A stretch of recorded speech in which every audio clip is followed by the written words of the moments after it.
1979, un petit film australien au micro-budget de 400 000 $ sort de nulle part et devient le film le plus rentable de tous les temps.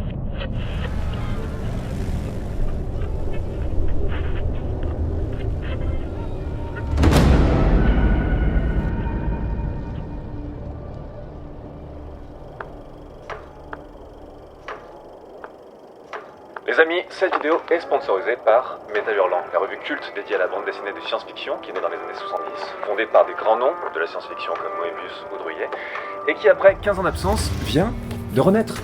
La voilà, cossue, agréable au toucher, prête à vous émerveiller. Un format trimestriel dodu de plus de 300 pages, avec une sélection assez incroyable de ce qui se fait de mieux aujourd'hui en bande dessinée SF, mais aussi une rétrospective sur les grands moments du catalogue Métal Hurlant depuis 50 ans, connus ou pas connus.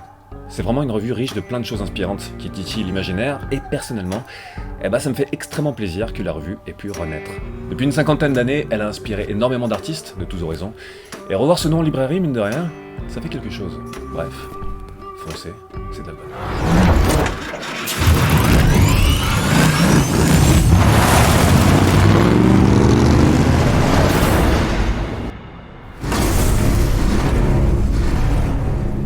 Salut tout le monde, la saga Mad Max, la saga devenue depuis son premier volet en 79, la plus iconique du genre post-apocalyptique. Des bolides, un anti-héros vengeur, un monde qui s'est écroulé sur lui-même, simple, net, précis. Vroom. Alors oui, cette saga a été énormément commentée, même trop sûrement. Surtout depuis la sortie de son 4e opus, Fury Road en 2015, qui a frappé un grand coup avec un énorme spectacle haletant qui a fait complexer à peu près tous les réalisateurs d'action au monde. Et du coup, est-ce qu'il y a quelque chose d'un petit peu nouveau à raconter sur ces films ? Je crois, ouais. Enfin, j'espère. Parce que souvent, avec les Mad Max, il est souvent question de deux choses. La gueule de son univers post-apo, qui est devenu légendaire et a marqué toute la SF qui a suivi, mais aussi la mythologie de son récit. En l'occurrence, la figure de Max, ce anti-héros qui va devenir une sorte de démon vengeur de la route, et qui va vivre à chaque épisode après le premier, la quintessence du fameux voyage du héros, dont on nous rabat les oreilles encore, et encore, et encore, et encore, et encore, ce qui fait beaucoup. Mais le truc, c'est qu'on parle finalement assez peu de visuel. Ce qui est assez étrange, non ? Parce que la saga Mad Max n'existe que par et pour le langage visuel, et en particulier, bien sûr, celui de la vitesse. Un langage que le réalisateur de 4 épisodes, George Miller, a construit avec une personnalité assez unique. C'est assez surprenant en fait, parce que entre Mad Max 1 et Fury Road, la saga de Mr. Miller balaie pas moins de 36 ans de cinéma d'action. Un cinéma qui a beaucoup évolué et est devenu de plus en plus frénétique et grandiloquent.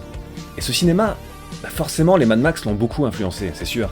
Mais par rapport à lui, ils sont aussi restés étrangement des outsiders.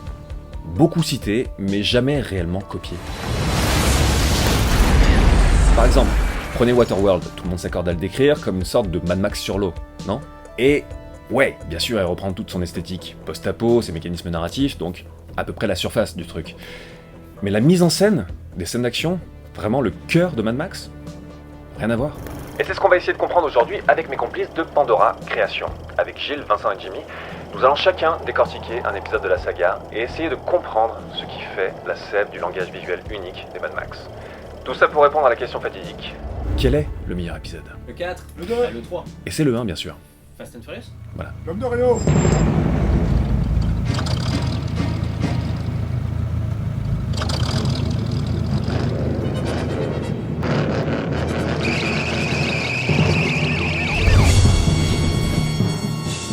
« 1979, un petit film australien au micro-budget de 400 000 $ sort de nulle part et devient le film le plus rentable de tous les temps.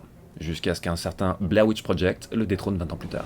Un futur proche où des escouades spéciales poursuivent une délinquance en explosion sur les routes. Max, l'un des meilleurs des gentils cow-boys, veut se retirer pour vivre une vie de famille tranquille, jusqu'à ce que... tragique. Et Max n'aura plus qu'un objectif, se venger. Parce que Mad, ça veut dire fou, bien sûr, mais en anglais, il y a un double sens. Ça veut aussi dire furieux. Et le Maxou, il est furax! Comme tous les opus à venir de la saga, on a affaire donc à un récit super simple, et très inspiré par l'insécurité routière en Australie, qui a toujours tué beaucoup de gens. Et George Miller ayant été médecin urgentiste, il est quand même bien placé pour le savoir. Le film étant tourné en mode guérilla autour de Melbourne, il dépeuple encore plus une Australie déjà dépeuplée de base, ce qui crée un sentiment d'apocalypse lente. On n'est pas encore dans le post-apo, on est dans l'apo en fait.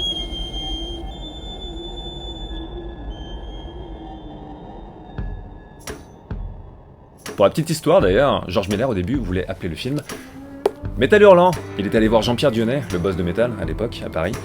Il lui avait demandé, et Jean-Pierre Dionnet avait pris pour un zinzin, et lui avait montré la porte. Les choses sont bien faites quand même. Et ce film, il a la réputation d'être une œuvre frénétique. Mais selon les standards actuels, il y a finalement très peu d'action. Et bien sûr, c'est pas la quantité d'action qui classe Mad Max à part, c'est la manière de le montrer. Superbe transition. On est en 79 les mecs. Et en 79, tu sors de nulle part, t'as quasiment pas de budget. Qu'est-ce que tu fais pour marquer les esprits? Tu fais feu de tout bois et tu utilises le système D. Mais on va parler un petit peu de la mise en scène et du coup du langage visuel de Mad Max 1. On va commencer par...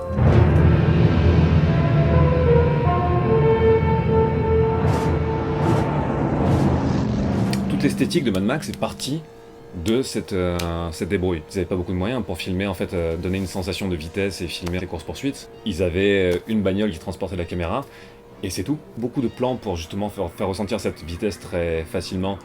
C'est la caméra au ras du sol, tout simplement, qui suit vraiment la ligne au milieu de la route. Et on est sur vraiment une grammaire visuelle ultra simple, mais efficace. Il est ouf ce plan, je trouve.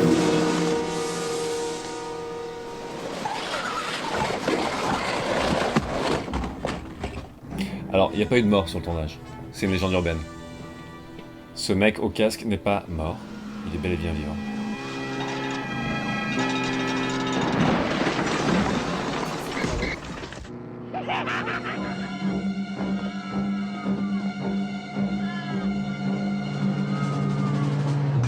Ils ont quand même le bon sens quand ils ont un truc qui se passe qui est extraordinaire dans la caméra, de pas ou peu couper en tout cas. Et c'est ça qui donne un sentiment de réalité accrue. Et là, ce plan, c'est là où cette petite frappe va attaquer en fait Goose, qui est le pote de Max. Et en fait là, le mec il est arrivé par la gauche, la caméra a pas noté la suivi, et là...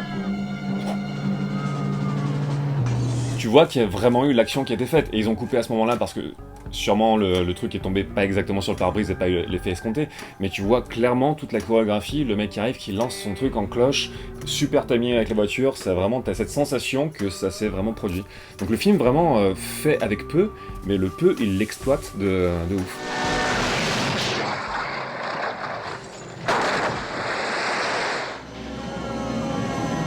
Ah oui, un trick de mise en scène aussi que Miller aime beaucoup.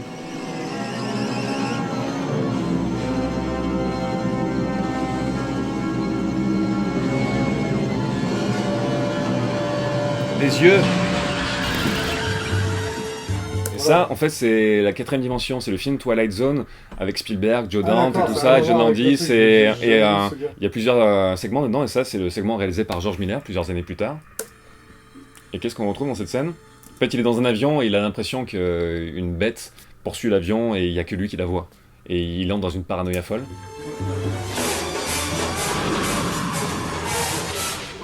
Et qu'est-ce qu'on vient de voir? Des putains de gros yeux. Il aime bien cet effet, Miller. Et c'est là que tu vois que... Mais on va y revenir un petit peu. C'est que déjà avec Mad Max, il est dans un truc ultra expressionniste. Et Mad Max 1... c'est le moment où les accélérés apparaissent. C'est devenu vraiment la marque de fabrique de la saga, qu'on retrouvera un petit peu moins dans le 3. Mais ces accélérés, ils sont là pour une raison économique de base et de manque de moyens. C'est vraiment, t'as besoin de montrer cette dimension âpre et terrible de la route. Bah, pour donner ce truc de prise à la gorge, tu accélères le truc.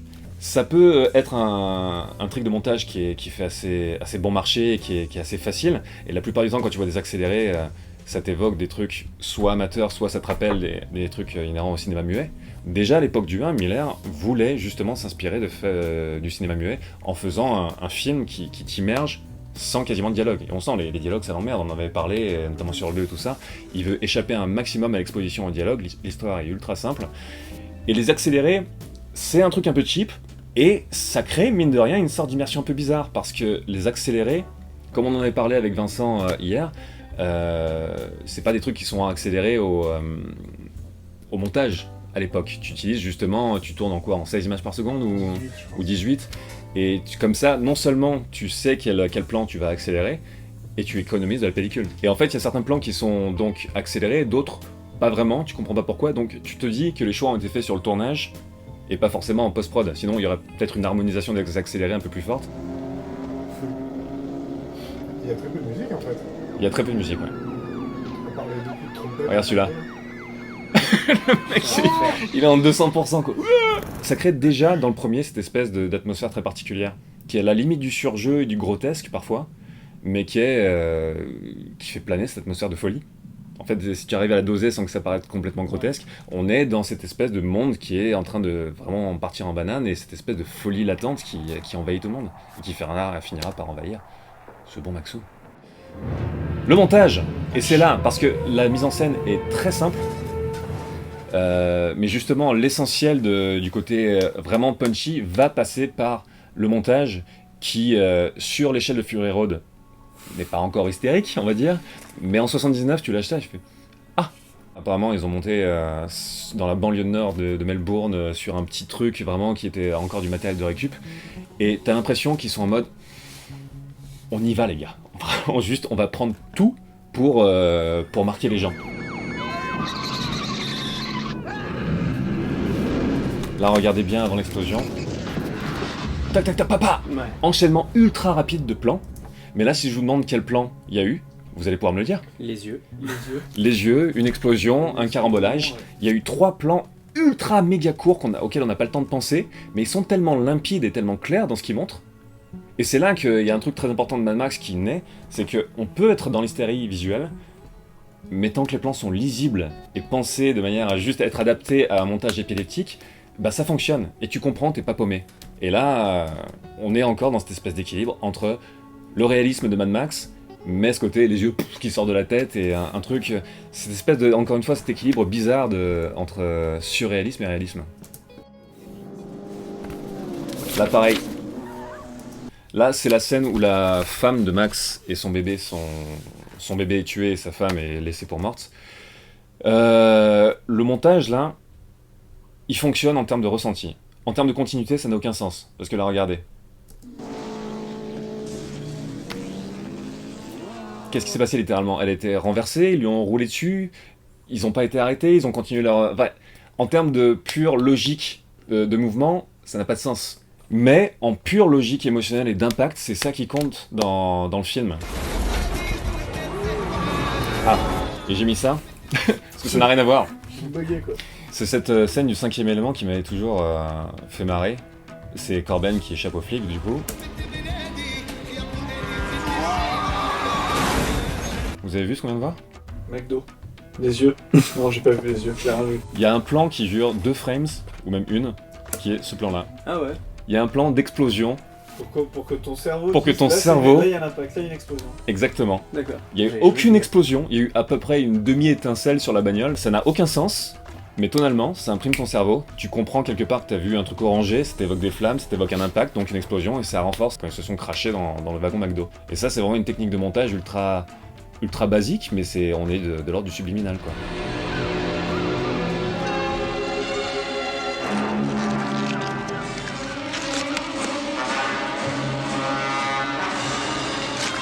On parle d'un film, d'un monde qui est devenu fou. Flics ou voyous, on ne sait trop. Les flics et les voyous, c'est les mêmes. C'est exactement les mêmes. Déjà, dans le design de comment sont fringués les flics. Flic ou voyou? Flics ou voyous, on pourrait faire un jeu. En vrai, je m'en souviens plus, je dirais flic. Bah là, oui, c'est c'est des les flics, flics, c'est des flics. Mais Regarde, il y a des gyrophares derrière. Ouais. Alice. Mais t'as tous les codes visuels, en fait, des gangs de motards. T'as tous les codes visuels qui ont été popularisés par l'équipé sauvage, Brando et sa petite casquette et son petit perfecto. Et en fait, c'est déjà esthétiquement pour brouiller la frontière entre les flics et les voyous, mais surtout, dès la première course-poursuite où tu vois ce mec à droite là qui commence par poursuivre les voyous, ils sont tous en fait ivres de la route, ils sont addicts complètement au frisson de conduire comme des jobards sur ces routes australiennes, de exactement la même manière. Ce qui fait que la frontière est constamment brouillée, et le fait que certains soient du côté de la justice, ce qu'ils appellent la justice, et d'autres pas du tout, c'est juste une question de... c'est un détail presque. Voilà, ça c'est quand...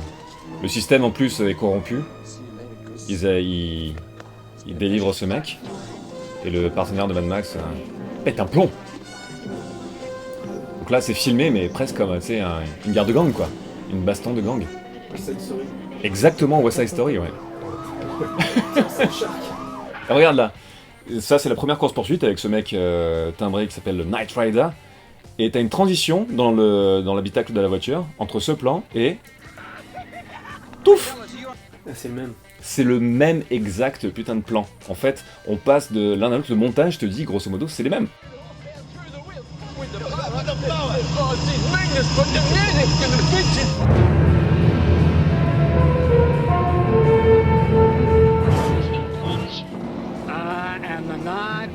Ça, c'est le premier méchant qu'on voit dans la séquence d'intro. C'est le Knight Rider. Je suis une machine infernale à injection pour flash. Il est dans une espèce de truc de grandiloquence quasi mythologique pour parler de lui-même. Et... regardez bien ce qui va se passer. Le choix de direction du comédien, notamment, est assez surprenant, mais a du sens. Et c'est ouf, le mec craque. Il craque, littéralement. Moi, c'est un des trucs qui m'a le plus marqué dans le film quand je l'ai vu au début. Je ne l'ai jamais vu de la même manière, en tout cas dans un autre film. Ça peut paraître ridicule, en fait. Il y a beaucoup de gens, j'ai vu sur Internet d'ailleurs, qui posent la question à Google. Pourquoi il pleure, Knight Rider? Et... en fait, bon déjà le mec il doit être camé au dernier degré, donc peut-être qu'il y a des réactions un petit peu disproportionnées qui fait quelques... Des hauts et des bas, hein. Mais surtout, le mec est en mode « je suis une créature mythologique, je suis un surhomme, machin », et il y a Max qui arrive, et l'autre, il s'écroule, parce que d'un seul coup, il a vu que la créature mythologique, c'est l'autre. Et il sent, le personnage, dans ses fibres, qu'il est poursuivi par un putain de démon, et le truc qui est capable de tout, et c'est lui qui règne sur la route. Et ça fait flipper. Et ça, du coup, c'est la fin. Tu continues. Le héros, enfin l'anti-héros devient juste une sorte de légende, une sorte de vengeur de la route. Et on termine sur un plan de la route. Il est la route. Mais à la fin, les deux principaux mecs qui cherchent, c'est pas lui qui les bute en fait. Déjà, le dernier, on l'a vu, il le poursuit et l'autre il se prend juste un camion de face. Et le dernier, en fait, il le retrouve à côté d'une épave de voiture en train de piller un corps et de le reprendre ses bottes. Donc dans les deux cas, c'est pas lui qui les attrape, c'est la route. C'est comme si la route était vraiment une sorte de monstre mythologique qu'on ressent à travers ce plan là, qui est super simple, mais qui revient tout le temps dans le film, cette caméra au ras du sol qui devient complètement obsédante.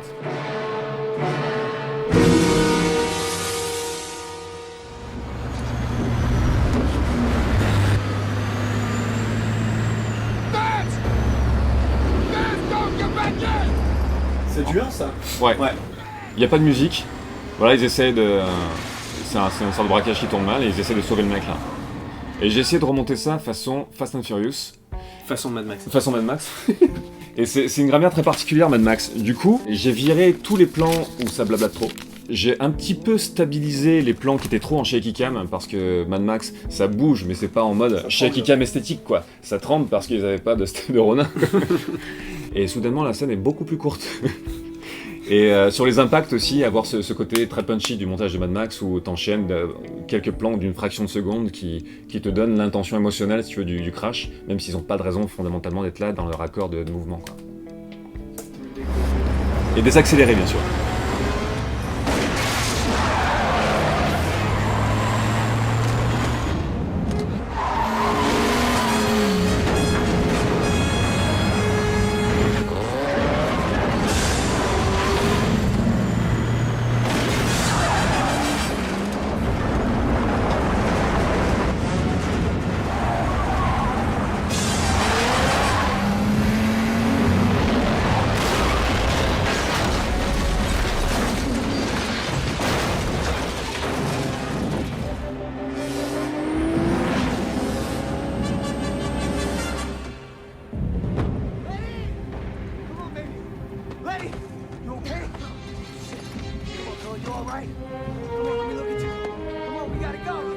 Du coup voilà, le 1 imposé à un anti-héros qui devient mythologique à la fin, et c'est là qu'on raccorde sur l'introduction du 2, qui récap ça et qui vraiment l'a fait entrer directement dans sa dimension mythologique, mais ça on va en parler maintenant.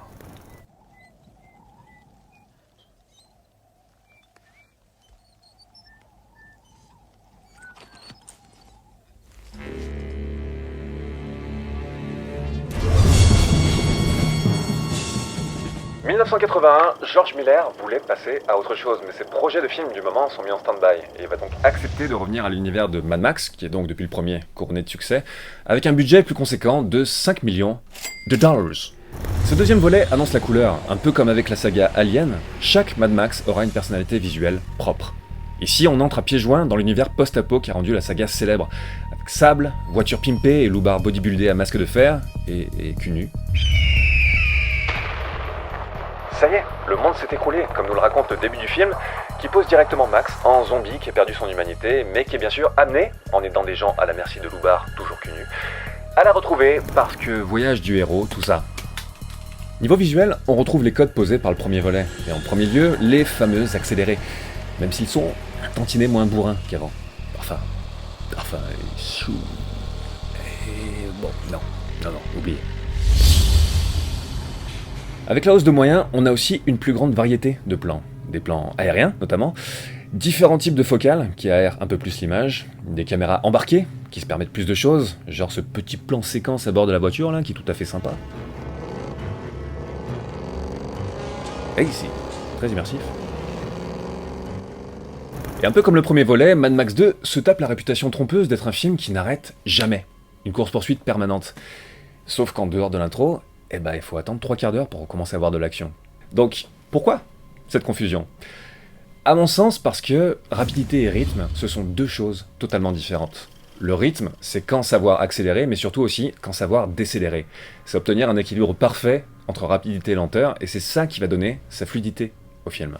Et c'est ce qui fait par exemple que Le Seigneur des Anneaux, la version longue, bizarrement, paraît passer plus vite que la version cinéma, alors qu'elle est beaucoup plus longue, parce qu'elle est mieux rythmée. Allez savoir. Dans un monde sans carburant. Je suis profondément déçu. Vous avez voulu évacuer le carburant noir hors de mon territoire. Voici une terre qui attend l'arrivée d'un héros. Mad Max 2, le guerrier de la route. En fait, tu sens que même s'ils avaient eu le succès du premier, ils n'ont pas encore les moyens de faire quelque chose de transcendant, je trouve. Truc qui... Parce que t'as vu Fury Road avant de voir le 2. Exactement, mais en fait, ce que je veux dire, c'est qu'avec le recul, j'ai tendance à voir les défauts.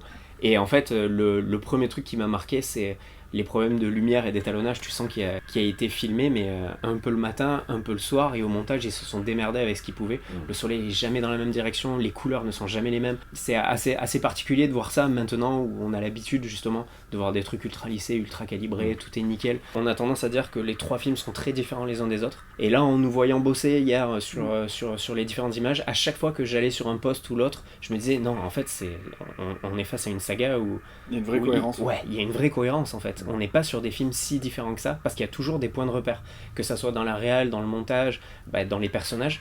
Et là, par rapport à tout ce que tu disais, il y a une énorme séquence dans le 2, où la nuit passe avec toute la menace pesante des mecs qui attendent de buter tout le monde dans la raffinerie.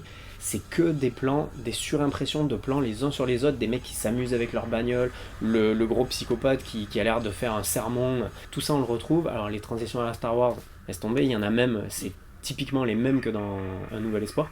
Ce balayage là sur l'image, avec la bagnole qui suit derrière, on a l'impression de voir le speeder sur Tatooine. La musique aussi. La musique.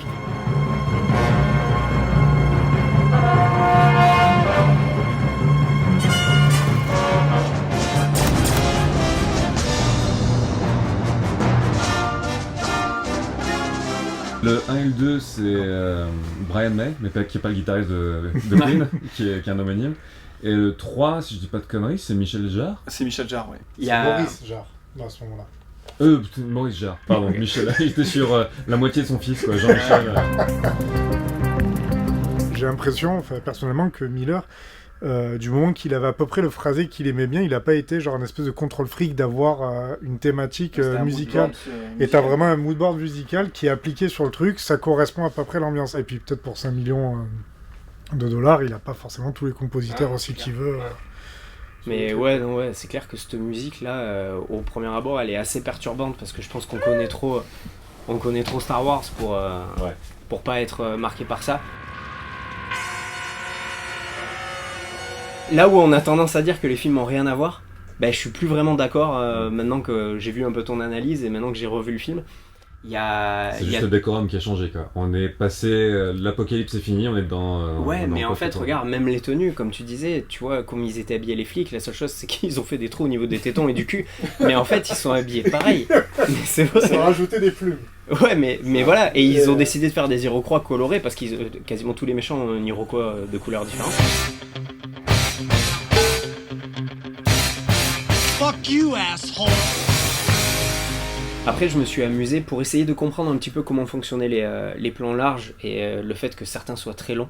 Je me suis amusé à essayer de comparer un peu les plans qui me semblaient les plus longs dans Mad Max 2 avec ceux de Fury Road, pour voir comment ça avait évolué. Et là où certains plans de Mad Max 2 peuvent durer 20 secondes et où au bout de 3 secondes on a compris ce qui allait se passer, dans Fury Road, il y en a qui sont assez longs aussi. Par contre, il y a une évolution dans les plans. C'est-à-dire qu'il y a des informations différentes qui arrivent au fur et à mesure. Ils sont longs pour une raison. Ils sont longs pour une raison. C'est pour casser aussi l'hystérie du reste et fournir un... Et en fait, à chaque fois, par exemple, je pense à ce plan qui recule là, avec la tempête qui devient de plus en plus menaçante. On se dit, au fur et à mesure, on se dit, mais elle est vraiment énorme. Mais putain, c'est pas possible.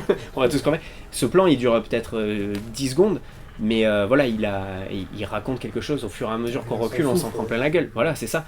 Et les autres plans, il y a certains plans, notamment le tout premier de Fury Road et celui après son réveil, qui dépassent les 35 secondes. C'est long pour Fury Road, mais en fait, voilà, il raconte quelque chose, il pose un truc. T'es obligé mentalement d'avoir ces respirations en film, sinon tu crèves, quoi. Ouais, et du coup, là où, pour moi, on n'en a pas forcément besoin dans Mad Max 2, c'est juste un choix de prendre son temps sur les trucs pour poser une ambiance, pour montrer que on suit un peu plus peut-être les personnages. Dans Fury Road, on a ce besoin de respirer. Il faut calmer le jeu 2-3 fois dans le film.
1985, le temps passe mes amis.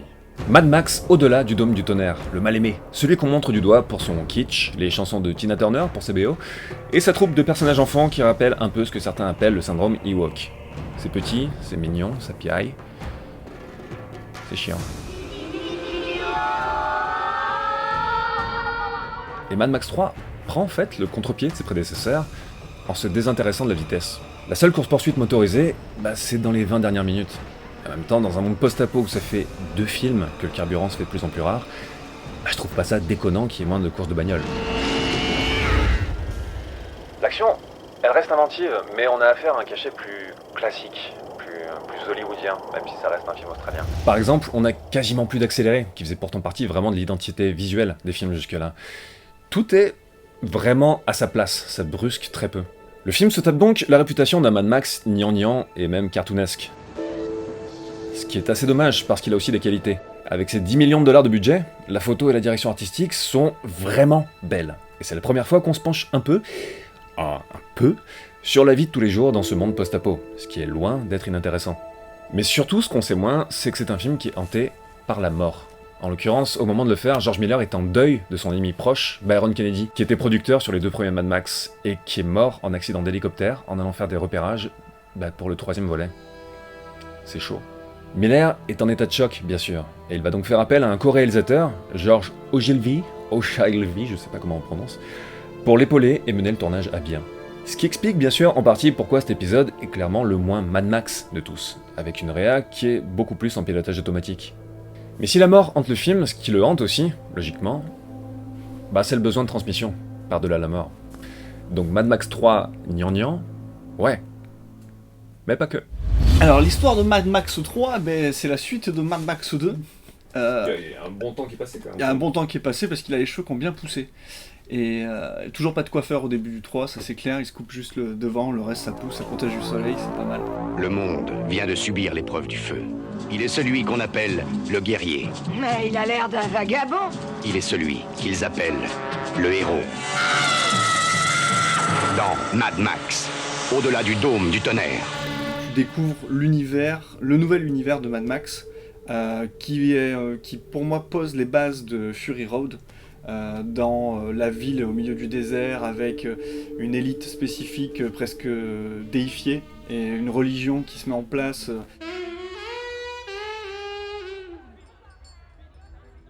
Mais il n'y a pas trop de violence, parce qu'ils ont un truc spécifique pour ça. Si t'as envie de te fighter avec quelqu'un, tu vas dans le dôme. Dôme du tonnerre. Et là, tu te bats, et un homme rentre, 2 hommes rentrent, un homme sort. Un homme rentre dans un homme, et il y en a 2 qui sortent, mais ça c'est... En fait, c'est le résumé du Prestige. Max se fait punir, parce qu'il décide de pas tuer la personne qu'il devait tuer. Il est balancé dans le grand rien, donc le grand rien c'est le désert. Il se paume, et il est retrouvé par une armée de gosses. Tout le début du film, à l'exception de 2-3 blagues qu'il y a dedans, on reste quand même sur quelque chose de très mature et très premier degré sur ce que tu regardes. Donc quand t'arrives chez les gamins, tu te dis, là en fait on va arriver dans un monde un peu plus édulcoré, un peu plus rigolo. Et il arrive un peu au paradis ce bon Max. T'as des gosses qui ont de la flotte à tout va, et les adultes en fait c'est expliqué, ils le disent dedans, c'est elle qui l'explique, ils se disent, en fait le capitaine et les adultes se barrent pour trouver une ville ou quelque chose, et le capitaine se retourne en partant, donc ça c'est la prophétie. Oh, je reviendrai, il a redit. I'll be back.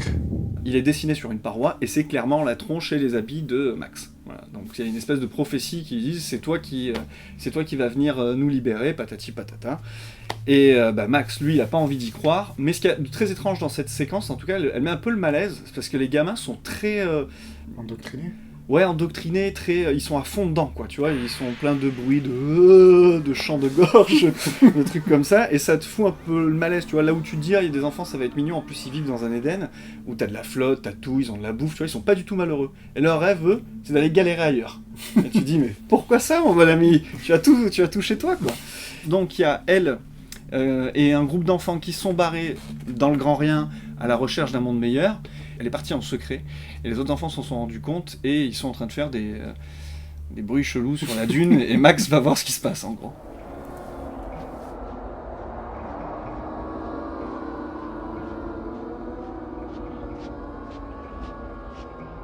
Quelle avance ?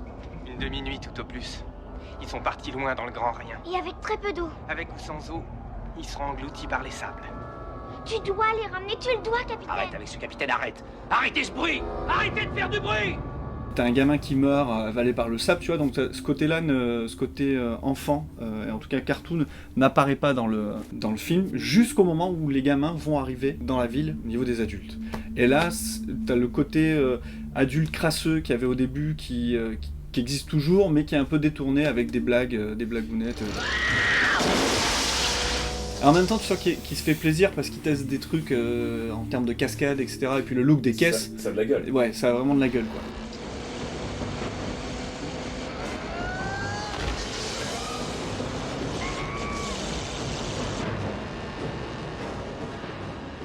Et pour finir sur le côté cartoon, il y a un personnage particulièrement qui pour moi l'incarne, c'est le bras droit de la chef du dessus, donc de Tina Turner. qui est un petit bonhomme un peu musclé et qui a une tête un masque asiatique avec des cheveux longs, on dirait la nana de The Ring, qui sort du puits accroché à lui en permanence. Et c'est un mec qui dans le film doit mourir à peu près 5 fois. Et sur les 5 fois, il revient à chaque fois. Mais la scène où il est accroché, là, il esquive en fait sur le côté les espèces de barrières qui va se prendre accroché au wagon. C'est un super cascadeur. Hein. C'est un super cascadeur, c'est génial. C'est ultra ludique. Mais il les esquive, mais il passe pas loin à chaque fois, parce que s'il se mange pour de vrai, quoi. Donc là, je vais vous montrer quelques exemples de ces disparitions, de ces réapparitions. Donc voilà, c'est un peu le petit côté, là, il se fait maltraiter. Ça, c'est sa première chute. Et c'est une des rares fois où on le voit revenir normalement. C'est-à-dire que les autres fois, il pop-up un peu comme ça, quoi. Ouais. Là, il est mort entre-temps une autre fois, enfin balancé dans les fientes de porc, et il rejaillit, il ressort la tête de l'eau, enfin la tête de l'eau si on peut dire. Voilà, et là ça c'est lui par exemple qui fait des cascades, après je sais pas si c'est vraiment le comédien qui fait ça, mais en tout cas son personnage fait ça, et il se défonce quoi. Et là il termine empalé au milieu des flammes, écrasé par des tonnes de ferraille, mais il est vivant, et là on est en mode Acmé avec la tronche toute blanche, toute noircie. Ah non, d'accord, il y a un côté ultra biblique pour Coyote. Ouais, et là pareil, tu vois, il manquait plus que le pouf. Et il revient à bord d'une voiture, on sait pas comment, il vient de tomber dans un truc et il disparaît comme ça, pour finir complètement explosé. Et attention, dernier plan, donc son visage, qui dit au revoir. Et il dit au revoir aux spectateurs aussi, à sa manière. Voilà. Voilà, c'est une... Avec un bon petit Watt des familles. À qui est adressé ce doigt pour toi ? Comme j'ai pas lu de grand chose sur le fait est-ce que George Miller voulait absolument faire le film, pas faire le film, en sachant qu'en plus de ça il a une histoire particulière. Tout ce qui est prod, pareil, tu vois, on sait pas jusqu'où la prod a forcé à faire des choses que après ont détourné pendant le tournage et le montage. Mais pour moi, la façon dont tu le vois et la façon dont la montée en puissance des franchises pouvait avoir aussi dans les années 80, de se dire allez on fait la suite de ça, la suite de ça, la suite de ça, il y avait les Star Wars, les Dents de la Mer qui commençaient à avoir ces trucs là, de se dire peut-être qu'on fait un doigt au prod et peut-être aussi aux spectateurs en disant vous avez bien ri de moi, là, le personnage, je vous emmerde, je suis toujours là quoi. C'est un film qui est différent, enfin, tu sens qu'il est plus trop intéressé par la vitesse, par toute l'esthétique des bagnoles et tout ça. Quand tu fais une suite de Mad Max, le studio ou les financeurs vont faire... Quelques bagnoles s'il vous plaît. Ça pourrait expliquer le fait qu'il y a beaucoup d'ironie dans ces 20 dernières minutes, notamment dans le fait que Max, qui est censé être le héros mythologique badass, il conduit une voiture vache quoi. Il y a beaucoup en fait, j'ai l'impression de trucs du... chier, bon bah ok, vous voulez ça ? Bah tiens, t'es content maintenant ? Un peu Matrix 4 avant l'heure. Je trouve que c'est très propre, très lisible, ouais, très classique. Et en même temps, je trouve que ça prend en puissance parce que le design des voitures, les cascades aussi, elles envoient quand même sur la dernière partie. Tout le reste, c'est un peu pépère parce que c'est le mec, ils sont tous à pied, ils discutent entre eux. C'est beaucoup moins spectaculaire quoi, comme film. En plus de ça, il y a une grosse star avec Tina Turner qui est peu présente au début et 20 secondes à la fin. Ils ont dit dans le cahier des charges, peut-être sur une voiture, on la met à l'avant. Là, c'est la voiture que récupère justement Max qui est en peau de vache, c'est la seule, hein. Toutes les autres sont cloutées, ultra hostiles. Voilà, ça c'est le Warboy, voilà. Le futur Warboy. Bah voilà. Attends, il est dans Fury Road ? Soyez témoin. Ouais. Non mais regarde l'esthétique du personnage. Ouais. Dans le 3, on se rapproche de plus en plus de ce que ça va être Fury Road. Et du coup, il y a une vraie transition, je trouve, au final. C'est intéressant, c'est parce que vraiment le 3, c'est le moins Mad Max de tous. Et il fait une transition logique vers le plus Mad Max de tous. Ouais. C'est juste que Fury Road va fusionner cette esthétique-là avec les mécanismes de rythme et d'hystérie des deux premiers. Et le faire constamment. Tout le temps. On parlait de cette scène aussi où il y a Max qui retire la flèche de la cuisse d'un mec, et il dit je vais compter jusqu'à 3, 1, un truc classique, et le mec fait... Mais passez le 2 On parlait de l'ironie de la fin. Il est passé où le 2, c'est un peu ce que tout le monde s'est demandé face au 3. Et du coup tu dis c'est pas possible que ça soit un hasard quoi, c'est trop beau pour être vrai. Mais je l'aime bien ce film, moi. Moi aussi. C'est pas un bon Mad Max, mais c'est une cool série B. Ouais.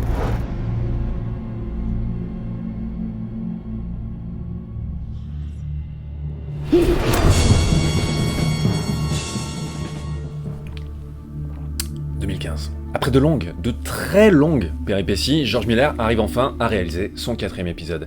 Qui est pas une suite, mais plus une réinvention, avec un nouveau Max, et surtout avec un budget un petit peu plus conséquent de 150 millions de dollars, ce qui est appelé, dans le jargon, pas tout à fait la même limonade. Ce 4e épisode, c'est un peu l'incarnation de la réputation du 2e Mad Max, mais puissance 1000, et remultiplié par 2 derrière. Là, ouais, on a vraiment affaire à un film qui ne s'arrête quasiment jamais. Et en 30 ans, le rapport à la rapidité et au flux d'images auquel on est exposé a énormément évolué. Et Fury Road rattrape non seulement l'air du temps, mais il le laisse aussi crever la gueule ouverte dans le rétro. C'est un film vraiment hystérique, notamment avec le grand retour des accélérés comme marque de fabrique poussée à son paroxysme. Des accélérés qui sont devenus tellement des vestiges du passé que beaucoup de gens, dont moi, se sont demandé dans la salle de ciné s'il n'y avait pas un problème de projection. C'était vraiment particulier. Ce qu'il faut savoir, c'est que chaque épisode de Mad Max a été monté surprenamment par une personne différente. Ce qui montre bien que la saga a une identité suffisamment forte pour évoluer tout en restant plus ou moins la même et cohérente entre différentes mains. Mais là, pour Fury Road, la monteuse Margaret Sixel, qui est d'ailleurs aussi l'épouse de George Miller, a abattu un travail monstrueux, qui relève presque du cinéma expérimental. Une sorte de kaléidoscope de plans qui teste constamment les limites d'endurance du spectateur. Et pour une si grosse production, qui est donc censée caresser plutôt pas mal le spectateur dans le sens du poil, comment dire, c'est assez unique. Quelle journée! Quelle merveilleuse journée! En fait, Fury Road est tout simplement une anomalie. Et je suis vraiment curieux de voir si George Miller va réussir à réitérer ça. Pour le 5e volet, qui est en tournage là, qui s'appelle Furiosa, il va falloir faire un hold-up, je pense. Le truc, c'est que l'hystérie visuelle est souvent associée à un cinéma d'action bas du front et assez brouillon. Donc souvent, l'industrie va pas se risquer à laisser le temps aux cinéastes de trop penser leurs images. Ça doit enchaîner, point. Si ça bouge, c'est bien, ça suffit. Et donc, là où beaucoup manient l'hystérie visuelle un peu comme un cache-misère, en considérant le spectateur comme un bébé devant lequel on remue des clés, Fury Road va puiser dans l'héritage qui est là depuis le premier volet, à savoir son art du plan lisible, bien composé et surtout intelligemment composé. Plus le film devient hystérique, plus la mise en scène est précise. L'action est toujours centrée, même dans des plans qui durent une fraction de seconde. On est embarqué dans un ballet de mouvements épuisant, ouais, mais en fait, on n'y est jamais totalement perdu. Et le cerveau raccroche les wagons de ce qui se passe avant même qu'on ait eu le temps d'y penser. Parce que la plupart des plans, et c'est là le joli paradoxe du film, sont avant tout marquants en tant qu'image fixe. Au milieu de la frénésie visuelle, on a affaire ni plus ni moins à des cases de bande dessinée. Allez, clap Vincent, clap.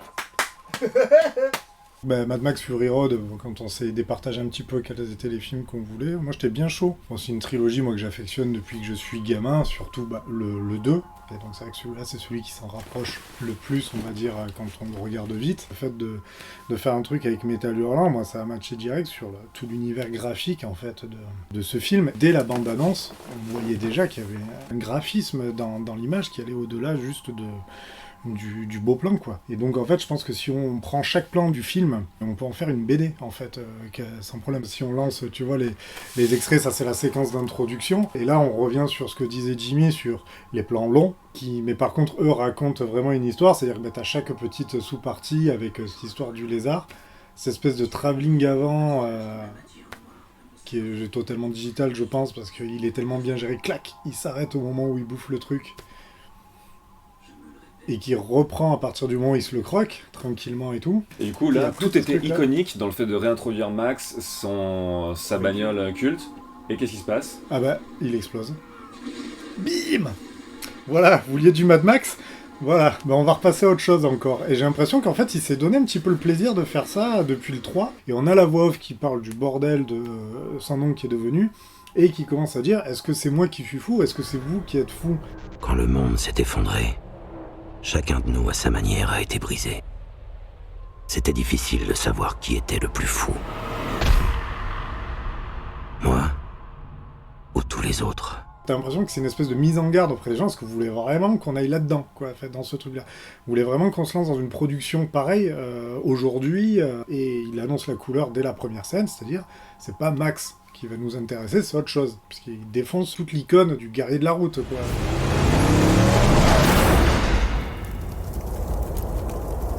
Et là, je refais un parallèle, là, c'est la séquence qu'on a là, C'est des séquences, en fait, c'est de la BD, quoi. Là, on voit le plan du guitariste avec les trucs derrière, la composition, elle est folle. T'imagines le temps qu'ils ont dû avoir pour caler toutes ces bagnoles et ces gens qui s'agitent avec les lance-flammes, ça doit être un travail de dingue. Et c'est méga propre. Et moi, il y a quelque chose qui m'a toujours marqué dans ce film, aussi, c'est dans cette séquence-là, dans la petite histoire Furiosa, qui est en fait le vrai personnage du film, et c'est ça qui marque, c'est ça. J'ai l'impression que ce plan-là, c'est un regard caméra. Alors, mais elle regarde dans le rétro, là, c'est ça ? Et en fait, elle regarde le rétro. Quand elle regarde en fait la citadelle, donc pour la petite histoire, ils partent livrer du lait de maman, parce qu'il y a 3 citadelles, en gros, la raffinerie, la fabrique de balles et la citadelle de nourriture, quoi. Donc en fait, ils ont chacun une spécialité triangulée, franc-maçon. Et du coup... elle part chercher le truc, et en fait, après ce plan-là, c'est la décision qu'elle prend, on sent qu'en fait, elle a d'autres plans. Et en fait, pour moi, c'est un regard caméra, et qui est vraiment de dire, attention, spectateur, c'est plus Mad Max, en fait, le personnage, c'est tout, c'est elle, c'est ce qui est à côté, et lui ne devient que spectateur. Et finalement, c'est quelque chose qui est quand même en filigrane, c'est qu'il est toujours témoin de ce qui se passe. À part le premier, où il est directement la source des emmerdes, puisque c'est lui qui est responsable de la mort du membre du gang, et du coup, il y a une traque contre lui. Soyez témoins! Témoins! Et c'est marrant parce que tous les pros de l'écriture de scénario te diraient que non, il faut pas que le personnage soit passif par rapport aux événements et ne fasse que réagir à des événements qu'il dépasse, il faut qu'il soit actif dedans. Et là, il est encore plus spectateur, et c'est vrai qu'en plus, c'est là où le choix de Tom Hardy est du coup assez cool dans le film, c'est qu'il a un côté plus ahuri, alors que Mel Gibson, il gardait une espèce de froideur et tout, et Hardy, il véhicule un peu plus de sensations et tout. On retrouve cette notion un peu mystique, cette espèce de croyance. C'est le vieux monde, en fait, et les vestiges du vieux monde. C'est-à-dire, les gars, ils croient qu'au chrome, à la gasoline, je vais au McFestin. En route pour le Valhalla! Frottez-moi! Il y a tout le truc des défauts de notre société de consommation, et tout ça, comme le signe à la Joule, qui est le symbole du V8, quoi, tu sais, du moteur et tout. Attends, je viens de comprendre, ce signe, c'est un V8 en fait, parce que ça fait...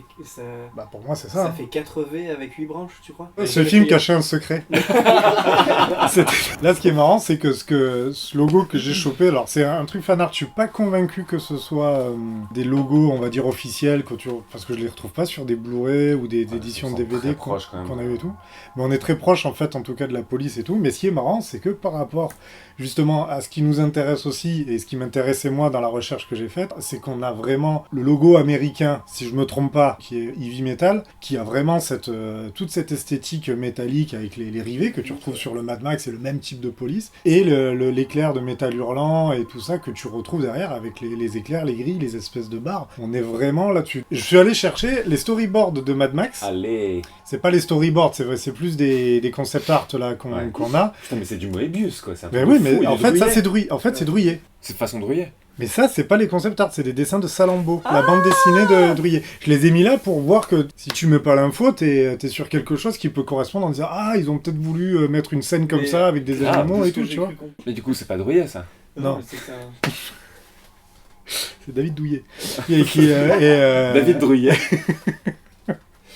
Il te castagne. C'est quand tu critiques ces albums, il te fait un Ippon Sugenage. Et donc c'est ça qui est assez fou, c'est quand tu fais les liens. Et là pareil, c'est un mélange de Drouillet et de recherche graphique. Donc t'as les deux Mad Max à gauche et les Drouillet à droite.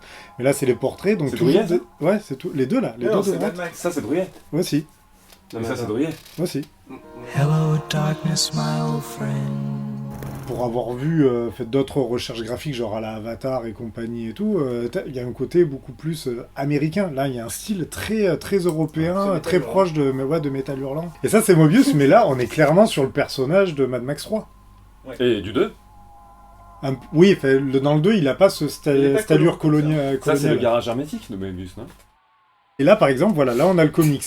Là, en tout cas, en termes de graphisme, on est très dans les trucs classiques, bande dessinée à l'américaine et tout. Avec beaucoup de texte. Sur ce truc-là, alors que c'est à l'opposé des graphismes qu'on a avant, quoi. Tu vois, c'est des recherches graphiques et tout. T'imagines si le comics avait été dessiné comme ça. Si la couve, c'était Métal Hurlant, c'est le délire que je vous avais envoyé l'autre jour et tout, l'affiche de Mad Max ferait une bonne couve. J'ai essayé de la retoucher façon BD, j'ai pas réussi à avoir un truc qui me satisfaisait et pas assez de temps pour le faire, mais voilà. Voilà, seulement 2,99€. La BD est beaucoup trop classique et beaucoup trop banale pour ce qu'est Fury Road. C'est tout désaturé, regarde ces couleurs-là. Ça fait plus truc de commande et tout ça et tout. Arrête de respirer. C'est une leçon de cinéma, le Fury Road. Il est vraiment pile poil, alors, la comparaison que je te faisais l'autre jour, entre Star Wars 7 et Matrix 4. C'est-à-dire qu'il y a entre le Star Wars 7 où on fait une checklist des trucs que les fans adorent, que les gens aiment, que les gens attendent. On les coince dans le scénario là-dessus, et en fait on ne se préoccupe que de ça. Matrix 4 où on a des réalisatrices qui n'ont pas envie de reprendre ce projet-là, et qui sont un peu contraintes de le faire, et qui décident, bon ben ok, on fait un gros fuck. Et on sait qu'elles ont une démarche, mais la démarche elle est tellement what the fuck que tu... Quitte à envoyer le spectateur se faire foutre. Et là... T'as le mec qui trouve l'équilibre parfait entre l'hommage à toute la saga précédente, parce que c'est gavé d'easter eggs pas vraiment cachés, quoi, qui font un effet, je pense, Madeleine de Proust, où les gens, à chaque fois, ça leur rappelle que ils sont rattachés au même univers, mais qu'ils voient quand même quelque chose différemment. Et c'est une vraie leçon pour moi, parce que c'est le même réal qui fait tout, et il se réinvente super bien. Alors, il y a peut-être des gens qui seront pas d'accord et tout, voilà, mettez-le en commentaire. Et donc voilà, pour finir, ma petite séquence BD.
Que le langage visuel de Mad Max reste encore aujourd'hui assez unique. Je crois que ça tient en partie au fait que, tout simplement, il a jamais été à la mode. Il a jamais été ni en retard, ni en avance sur les tendances. Il a innové en puisant dans le passé et dans des esthétiques considérées comme tout sauf cool, mais en les remaniant avec un style personnel ultra efficace. Et c'est ça qui fait que ceux qui s'inspirent de Mad Max ont souvent peur de vraiment le copier, parce que c'est une question de dosage très fin. Mad Max capture une ambiance très particulière, où la folie, le grotesque et le drame s'entrecroisent avec un équilibre très instable. Et si t'exportes cette mise en scène dans un film plus classique, y a de grandes chances que ça a l'air tout de suite ridicule. Je crois que c'est pour ça que Mad Max 3 n'essaye même pas.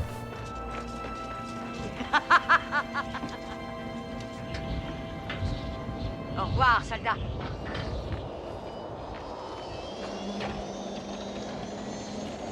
Bref, la saga continue à boxer seule dans sa catégorie, et c'est pas plus mal. On a besoin d'anomalies. C'est elle qui nous habite le plus longtemps.